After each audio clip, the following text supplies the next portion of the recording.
मेरे सवाल का एक जवाब दीजिए। क्या भारत अभी कुछ सालों में ही धार्मिक देश हुआ है या हजारों सालों से एक धार्मिक देश रहा है?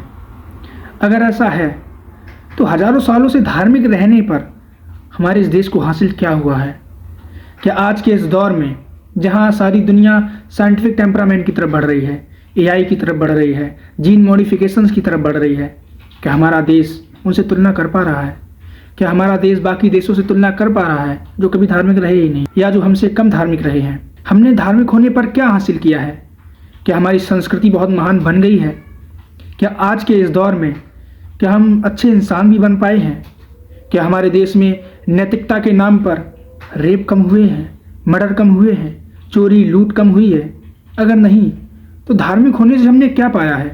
तो क्या धार्मिक होने पर हमने कुछ ऐसा हासिल कर पाया है कि कल को अगर कुछ इस देश में आपदा आए तो हम उस आपदा से निपट सकें? अगर ऐसा नहीं है तो धार्मिक होने से हमें क्या फ़ायदा हुआ है? हम दुनिया से किन पहलुओं में आगे निकल चुके हैं? अच्छे इंसान होने में, ज्ञानवान होने में, टेक्नोलॉजी में, किन चीज़ों में हम आगे निकल पाए हैं धार्मिक होने से? और अगर नहीं निकल पाए तो फिर कमी कहाँ रह गई? कि धार्मिक होने में हमारी कुछ कमी रह गई या धार्मिक होना ही सबसे बड़ी गलती थी?